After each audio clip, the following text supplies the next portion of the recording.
Hey there, you ever get that feeling that something from your past, something you can't even put your finger on, is kind of holding you back? Well, that's exactly what we're diving into today. We're going to unpack the core ideas from the book Inner Journeys, which is all about a therapy that tries to find those hidden keys. So let's just jump right in with a really big question, one that gets to the absolute core of this whole thing. What if the challenges you're facing right now, the patterns in your life, maybe even physical stuff, what if it all traces back to memories buried way, way deep in your subconscious? Okay, so that leads us to the big what. What is regression therapy anyway? We're going to kick things off by breaking down what it is and, maybe more importantly, why people are even interested in this kind of deep inner work in the first place. All right, so at its heart, regression therapy is really a process, a way to tap into some pretty significant memories. And we're not just talking about stuff from when you were a kid. This practice goes way back, like to when you were a baby, or even, and this is a big one for a lot of people, into what some believe are past lives. But no matter how far back you go, the goal is always the same. Find some understanding and hopefully some relief for what's going on right now. Okay, so why would anyone do this? What are the potential upsides? Well, according to the book, sometimes just the act of remembering can be enough to make symptoms fade away. But it's usually deeper than that.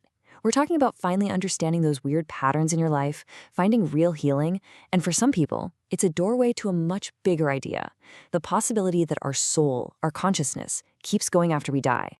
So we've got the what and the why down, but what does it actually, feel like when you're in it? How do these memories even come up? Let's get into the experience itself. This right here is a really core belief of the whole process. It's all about trust.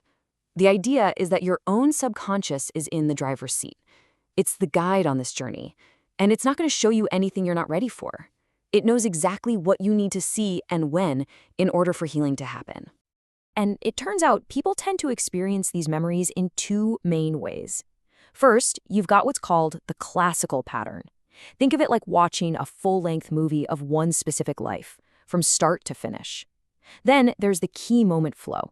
This one's more like a highlight reel, It pulls together the most important scenes from a bunch of different lifetimes that are all connected to one specific issue or trauma you're dealing with now. But here's the thing, you don't need to have that full-on Hollywood movie experience for it to work. The book makes it super clear that even just quick flashes, these little short moments of memory, can be unbelievably powerful. Sometimes that's all it takes to get that aha moment that changes everything. Okay, let's get to the elephant in the room. The question I'm sure is nagging at you. Are any of these memories, real? Or is this just your imagination running wild?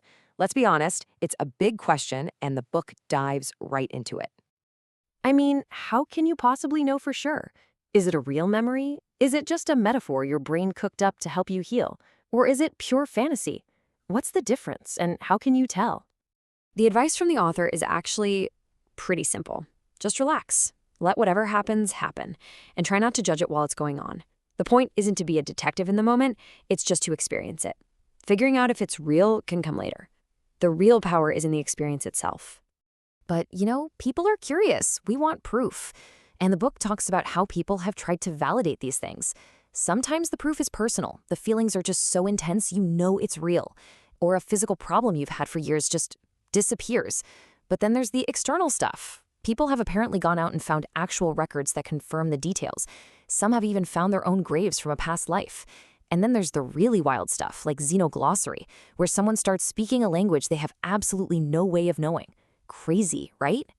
Now, obviously, if you're digging around in potentially traumatic memories, safety has to be priority number one. I mean, that's non-negotiable. So, how does this whole thing work without being dangerous? Let's talk about the safety nets that are supposedly built right in. And the main idea here is really comforting. It goes back to that idea of your subconscious being the guide. Well, it's also your bodyguard. The whole theory rests on this idea that your own mind simply will not show you anything that you can't handle. And on top of that built-in protection, you are always, always in the driver's seat. The book points out two super simple ways to stay in control. One, if things get too intense, you can just imagine yourself floating up above the scene like you're just watching a movie. And two, and this is the most important one, you can stop the whole thing anytime just by opening your eyes. That's it, you're in charge. And to help build that feeling of safety, the process uses some really powerful symbols. Think of them like mental tools. For example, imagining a warm, healing light to bring peace, or a staircase to symbolize going deeper into your own mind in a controlled way. And then there's the garden, which is like your personal safe space, a mental sanctuary where you're totally secure. These aren't just pretty pictures, they're anchors for your mind. So you can probably guess where this is all headed. When you start exploring this stuff, it doesn't take long before you're bumping up against the biggest questions there are. We're talking life, death, reincarnation, the whole shebang. This is where the therapy really starts to cross over into philosophy. And a question that comes up all the time is, well, what about reincarnation? Is it for everyone? Does every single person do it? Well, the book suggests thinking of life on Earth as a school. We keep coming back to learn important lessons. Things like love, patience, compassion. Once you've finally mastered the curriculum, maybe you graduate and don't have to come back. But it also says that some really advanced souls might choose to return, not because they have to, but because they want to help the rest of us. All right, but wait a minute. That brings up a classic brain teaser, right? The world's population is exploding. If we're all just reincarnating souls, where are all these new souls coming from? Did someone open up a soul factory? Okay, get ready for this, because the answer in the book is a real trip. First, it says Earth isn't the only school in the universe, not by a long shot. There are tons of them on all sorts of different dimensions. And second, and this is wild, it suggests that a soul can actually split so we can have multiple lives at the same time. Yeah, mind-bending is right. So, if we can go backwards in time, it's only natural to wonder, can we go forwards? Can you take a peek at your future lives? The book says, yeah, it seems to be possible. But, and this is a huge but, it's not like watching a movie that's already been made. The future isn't set in stone. It's this constantly changing thing, this dance between what's destined to happen and the choices you make with your own free will. And all of that, it really brings us to the final question, which is maybe the most important one of all. It's a question that takes everything we've talked about and points it right back at you. If we run with this idea that life is a kind of school, what lessons are you here to learn? Something to think about. Thanks for joining me on this one.